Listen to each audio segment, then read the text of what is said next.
यहाँ के लोगों ने बॉर्डर पार का विकास देखा है, बहन जी की सरकारें देखी हैं, चाहे वो ग्रेटर नोएडा का विकास हो। बहन जी के कार्यकालों में लगातार कैसे वो ग्रेटर नोएडा खेत खलियान जो हैं वो SEZ में इंडस्ट्रीज में तब्दील हो गए, बड़े बड़े हाई।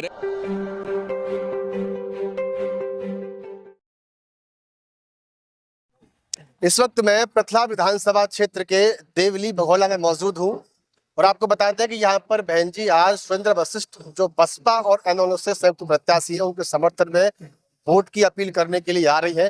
बड़ी तादाद में लोग उनको सुनने के लिए पहुंच रहे हैं। इसी कड़ी में मेरे साथ में बहुत ही सम्मान के योग्य जो है वैभव कुमार मौजूद है, जो कि DNN के संस्थापक भी है और इसके साथ साथ में एक विशेषज्ञ भी है। अगर बात की जाए तो बातचीत करेंगे। सर बहुत बहुत स्वागत है आपका BM न्यूज पर। बहुत बहुत धन्यवाद आपका। जय भीम। जय भीम। सबसे पहली बात तो यह है कि आपको एक राजनीतिक विश्लेषक के तौर पे मैं जो है जानता हूं, आपको सुनता हूं, अच्छा लगता है जी। तो आज हम जो खड़े यहाँ पर पतला पर यहाँ की बात करें, बहन जी यहाँ पर पहुंच रही हैं, तो दूसरी बार में ही बसपा ने इस सीट पर कब्जा कर लिया था जब ये सीट अस्तित्व में आई। लेकिन क्या कारण रहे कि जब मोदी लहर होने के बावजूद बसपा ने यहाँ पे कब्जा कर लिया, लेकिन 2019 में वही 8 वोट पे आके जो है सिमट गई। तो आप क्या मानते हैं इसको लेकर के? देखिए 2009 की बनी हुई विधानसभा है ये प्रथला, और टेकचंद शर्मा जो है 2014 में जीत गए थे, इसको सही कह रहे हैं आप। देखिए उस टाइम के समीकरण बहुत अच्छे हुए, बसपा के पक्ष में एक हवा भी रही, और इस इलाके में वोट बसपा का लगातार बना हुआ है पहले से ही। देखिए बसपा को अगर आप ध्यान से देखेंगे तो बसपा से जो लगे हुए राज्य हैं, तो जहां बस यूपी का बॉर्डर टच होता है वो बसपा की स्ट्रॉन्ग बेल्ट है। चाहे आप हरियाणा की बात करें, चाहे राजस्थान का भरतपुर अलवर के बेल्ट देखें, चाहे आप मध्य प्रदेश का जो भिंड मुरैना का जो इलाका है, पूरा ग्वालियर संभाग, इसी वजह से इस इलाके में बसपा का हमेशा वोट रहा है। यहाँ के लोगों ने बॉर्डर पार का विकास देखा है, बहन जी की सरकारें देखी हैं, चाहे वो ग्रेटर नोएडा का विकास हो। बहन जी के कार्यकालों में लगातार कैसे वो ग्रेटर नोएडा खेत खलियान जो हैं वो SEZ में इंडस्ट्रीज में तब्दील हो गए, बड़े बड़े हाई राइज सोसाइटीज आ गई, और पूरे देश में जो कोई ना कर सका Formula 1 का सर्किट बहन जी ने बनाया। तो आप उधर की आप अगर तरक्की देखेंगे तो बसपा के कार्यकाल में ही बहन मायावती नोएडा को चमकाने का काम किया है। उन सबसे प्रभावित होकर ही जो पूरी बेल्ट है, यहाँ बसपा का एक वोट पैदा हुआ है, लोगों ने देखा है, जिताया है, इस बार मजबूत दावेदारी है। तो बसपा के जो पदाधिकारी हैं उन पर भी बड़े गंभीर आरोप लगे हैं। अगर इस जिले की बात करें तो कहीं ना कहीं कुछ लोगों का मानना ये भी है कि बहन जी अपनी जगह पे अपने निर्णय सही समय पर सही निर्णय लेती हैं, लेकिन कहीं ना कहीं बसपा का जो वोट स्तर गिरा है उसके पीछे पदाधिकारियों का ही कारण है। क्या देखिए बहुत सारे राज्यों में अच्छे बुरे पदाधिकारी प्रभारी हैं, लेकिन ये बात सही है कि जितनी मेहनत ये प्रभारी, खासतौर से हरियाणा की बात करूं, ये जितनी मेहनत चाहते हैं कि इनका नेता करे, उसकी 1/10 भाग ये खुद नहीं करते हैं। ये खुद नहीं करते हैं। 4.5 साल ये वो मेहनत नहीं करते जो ये नेता को दौड़ाना चाह रहे हैं। अब जितने आकाश आनंद जी से मेहनत करवाई जा रही है, अगर उतनी मेहनत बेनीवाल साहब खुद भी कर लेते तो स्थितियां बहुत बेहतर होती। मीडिया कोऑर्डिनेशन नहीं है, सोशल मीडिया कोऑर्डिनेशन नहीं है ना, प्रेस मीडिया को मैनेज करना पड़ता है, उनके लिए व्यवस्था तैयार करनी पड़ती है। स्थानीय मीडिया आएगा, कहाँ ठहरेगा, कैसे साथ घूमेगा, आकाश जी के साथ कैसे वो घूमेंगे स्थानीय पत्रकार, उनके लिए कोई गाड़ी है कि नहीं है। चलो हम तो दिल्ली से आए अपनी गाड़ी लेके, हम तो जहां जहां संभव है जा रहे हैं। मुद्दों पर आप कितने मुखर हैं, हरियाणा के जो मुद्दे हैं, अगर अभी आप यहाँ बसपा के कोर वोटर से पूछें 100 लोगों में कि बेनीवाल साहब कौन कौन जानता है प्रभारी के रूप में, आप चेक कर लीजिएगा, अभी 100 में से 5 लोग बताएंगे, आप नहीं नाम ले पाएंगे। सही कह रहे हैं। तो आप चेहरा बनाए गए ना बहन जी के द्वारा, तो आप चेहरा हैं, क्योंकि अध्यक्ष तो बदल रहा है बार बार, प्रभारी जो है वो बना हुआ है। तो प्रभारी की जिम्मेदारी है कि वो राज्य को 4.5 साल तैयार करे, ना कि नेता को दौड़ाया जाए। कि जब अब इस समय वो आकाश आनंद जी मेहनत कर रहे हैं, अब वो कोशिश कर रहे हैं कि वो भरपाई करें जो 4.5 साल में यहाँ के प्रभारी नहीं कर पाए, उसकी भरपाई कर रहे हैं आकाश जी। अच्छा जो है एक चीज इसमें ये भी है, इसमें भी मैं आपकी राय जानना चाहूंगा कि अगर चुनाव के बीतने के बाद में जो जिनको जिम्मेवारी दी जाती है जिले की या विधानसभा की या फिर प्रदेश की, अगर वो उसी मन से उसी लगन से काम करें जो चुनावों के नजदीक देखी जाती है, तो निश्चित रूप से परिणाम कुछ और होने चाहिए। देखिए इसमें कोई भी दो राय नहीं है कि जो चुनाव है, आजकल की राजनीति जो है वो 5 साल की हो गई है। भाई रोज गड्ढा खोदो रोज पानी पियो वाला स्थिति है। आपने आज क्या किया ये बहुत महत्वपूर्ण है। आप मीडिया में तभी बने रहेंगे जब आपकी कंसिस्टेंसी बनी रहेगी। आप डेली बेसिस पे आपके पास कुछ ना कुछ होना चाहिए कि मैं आज सुर्खियों में कैसे आऊंगा।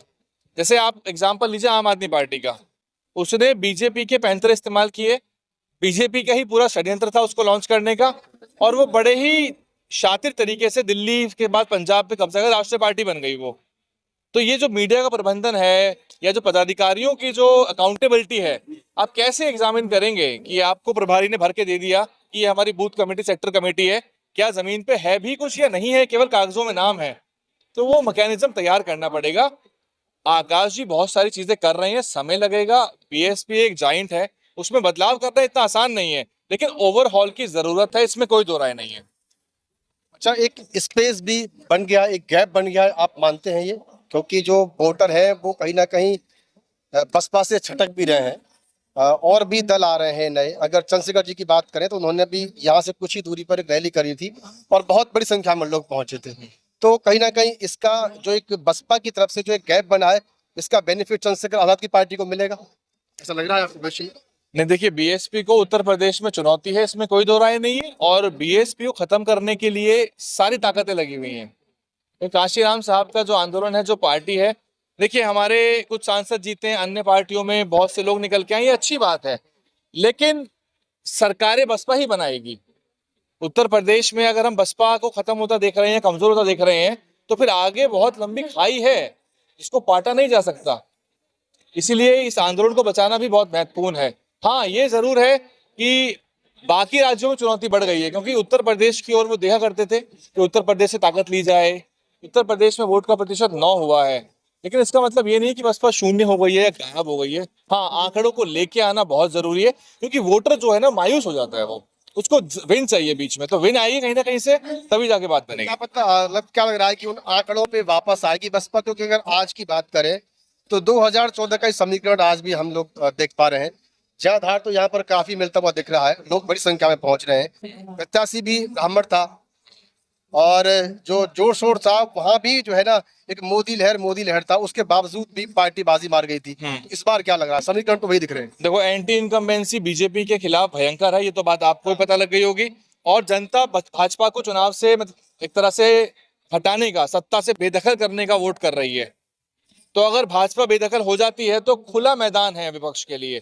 अब उसमें कांग्रेस कितनी सीट लेगी, इनेलो बसपा कितनी सीट लेंगी, या इनेलो कितनी लेगी और बसपा कितनी लेगी, ये सब जो है बसपा के 4.5 साल की मेहनत है। ये पदाधिकारियों का रिपोर्ट कार्ड है।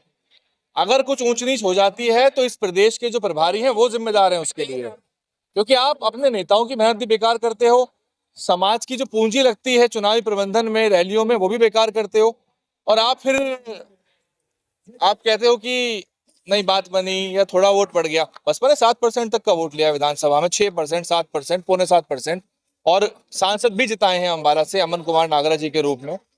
तो वो दौर लोगों को याद रखना चाहिए, और इस बार जनता है एक तरह से मूड में कि बीजेपी को सबक सिखाया जाए, और इसमें इनेलो के टुवर्ड्स जो है जनता का रुख बन रहा है, क्योंकि जेजेपी ने बीजेपी के खिलाफ 10 सीट जीत के बीजेपी को समर्थन दिया था, तो उनको भी एक तरह से जनता सबक सिखाने का प्रयास कर रही है।